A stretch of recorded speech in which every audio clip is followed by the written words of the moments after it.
नमस्कार। आज के इस वीडियो में हम लोग प्रसिद्ध निबंधकार राम वृक्ष बेनीपुरी की रचना ये बाल गोविंद भगत ये पढ़ने वाले हैं। और पाठ को आरंभ करने के पूर्व एक दृष्टि लेखक के जीवन परिचय एवं साहित्यिक विशेषताओं पर हम लोग डाल लें। इस पाठ के जो लेखक हैं राम वृक्ष बेनीपुरी, जिनका चित्र आप सामने देख रहे हैं, इनका जीवन परिचय इस प्रकार से कहा जा सकता है। बिल्कुल संक्षेप में मैं यहां उनका जीवन परिचय बता रहा। इनका नाम राम वृक्ष बेनीपुरी का नाम आधुनिक युग के प्रसिद्ध निबंधकार के रूप में लिया जाता है। वैसे बेनीपुरी जी ने गद्य साहित्य की विभिन्न विधाओं में लेखन कार्य किया है, परंतु इनकी ख्याति मुख्य रूप से एक निबंधकार के रूप में है। इनका जन्म 23 दिसंबर 1899 को बिहार के मुजफ्फरपुर जिले के बेनीपुर गांव में हुआ था। और बेनीपुर गांव में जन्म लेने के कारण ही इन्होंने अपने नाम के साथ बेनीपुरी ये उपनाम जोड़ लिया था।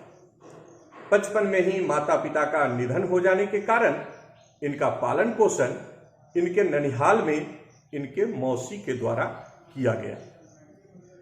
उन्होंने अनेक कठिनाइयां सहकर 10वीं की परीक्षा उत्तीर्ण की। फिर 1920 ईस्वी में महात्मा गांधी के नेतृत्व में जब असहयोग आंदोलन प्रारंभ हुआ, तब वे अध्ययन छोड़कर स्वतंत्रता आंदोलन में कूद पड़े। हम सब लोग जानते हैं कि उस समय जब स्वतंत्रता आंदोलन चल रहा था, तो लोगों ने अपने अपने तरह से इस आंदोलन में अपना योगदान दिया था। और हिंदी साहित्य के बहुत सारे लेखक कवि ऐसे हुए जिन्होंने अपनी रचनाओं के द्वारा, अपनी साहित्यिक उपलब्धियों के द्वारा इस आंदोलन में अपना योगदान दिया। बेनीपुरी जी भी उससे अछूते नहीं रहे और इन्होंने भी स्वतंत्रता आंदोलन में अपनी महती भूमिका निभाई। और यही कारण है कि इन्हें कई बार जेल यात्रा भी करनी पड़ी। कहा जाता है कि मात्र 15 वर्ष की अल्प आयु में ही इन्होंने हिंदी में रचनाएं लिखना आरंभ कर दिया था। और इनकी रचनाएं पत्र पत्रिकाओं में स्थान भी पाने लगी थी। इनके द्वारा तरुण भारत, किसान मित्र, बालक, युवक, कर्मवीर, हिमालय, नई धारा, योगी, जनता जनवाणी जैसी साहित्यिक एवं मासिक पत्र पत्रिकाओं का संपादन किया गया। इस प्रतिभाशाली पत्रकार एवं लेखक राम वृक्ष बेनीपुरी का देहावसान 1968 ईस्वी में हुआ। तो ये इनका एक संक्षिप्त जीवन परिचय हुआ। बहुमुखी प्रतिभा के धनी साहित्यकार राम वृक्ष बेनीपुरी ने नाटक, उपन्यास, कहानी, संस्मरण, निबंध, यात्रा वृत्तांत आदि अनेक गद्य विधाओं में लेखन कार्य किया है और हिंदी साहित्य को समृद्ध बनाया है। इनका पूरा साहित्य बेनीपुरी रचनावली के 8 खंडों में प्रकाशित है। इनकी प्रमुख रचनाएं हैं पतितों के देश में, ये उपन्यास है। चिता के फूल कहानी है। अम्बपाली नाटक है। माटी की मूर्तें ये रेखा चित्र है। पैरों में पंख बांधकर यात्रा वृत्तांत। जंजीरें और दीवारें संस्मरण है। ये सब इनकी कुछ मुख्य रचनाएं हैं।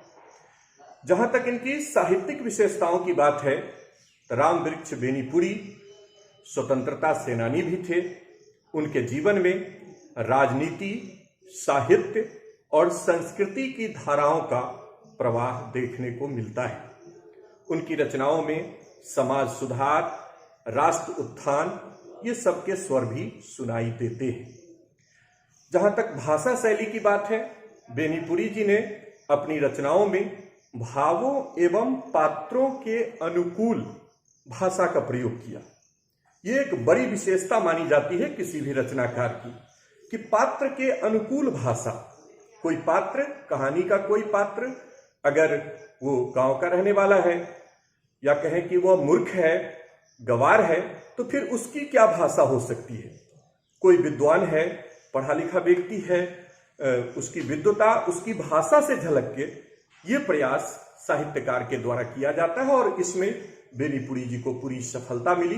तो कहने का मतलब कि इन्होंने भावों एवं पात्रों के अनुकूल भाषा का प्रयोग किया है। इनकी सरल स्वाभाविक खरी बोली में तत्सम, तद्भव, आगत, जिसको विदेशज भी कहते हैं, उसके साथ साथ आंचलिक शब्दों का, जिसे हम लोग व्याकरण की भाषा में देशज शब्द कहते हैं, तो इन चारों प्रकार के शब्दों का सुंदर प्रयोग किया है। विशिष्ट शैलीकार होने के कारण इन्हें कलम का जादूगर कहा गया। कलम के जादूगर इस नाम से इनकी ख्याति हिंदी साहित्य में है।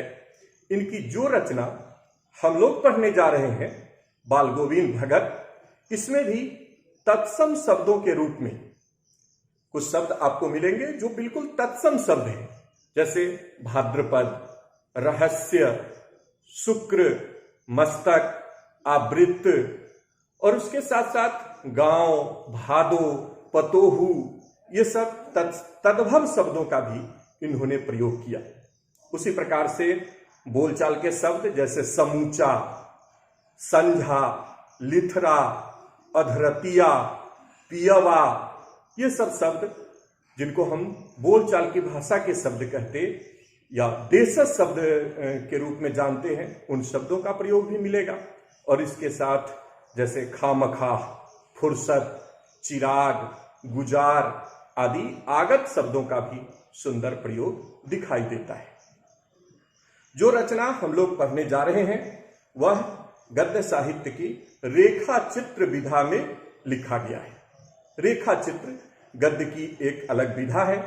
आपके ध्यान में होगा जब हम लोग महादेवी वर्मा की रचना नीलकंठ पढ़े थे या गौरा, ये सब रचनाएं अगर आपने पढ़ा है तो उनको भी रचनाकार ने इसी शैली में लिखा है, रेखा चित्र के रूप में लिखा है। रेखा चित्र शब्द अंग्रेजी के स्केच शब्द का हिंदी रूपांतरण है। स्केचिंग करना कहते हैं ना, वो चित्र बनाना। तो जैसे स्केच में रेखाओं के माध्यम से किसी व्यक्ति या वस्तु का चित्र प्रस्तुत किया जाता है, ठीक वैसे ही शब्द रेखाओं के माध्यम से या कहिए शब्दों के माध्यम से किसी व्यक्ति के व्यक्तित्व को उसके समग्र रूप में पाठकों के सम्मुख प्रस्तुत करना, यही रेखा चित्र है। प्रस्तुत पाठ में बाल गोविंद भगत एक ऐसा ही पात्र है जिसका इन्होंने इस रचना में रेखा चित्र खींचने का प्रयास किया है, जिसके विषय में अगले वीडियो में हम लोग जानेंगे। तब तक के लिए धन्यवाद।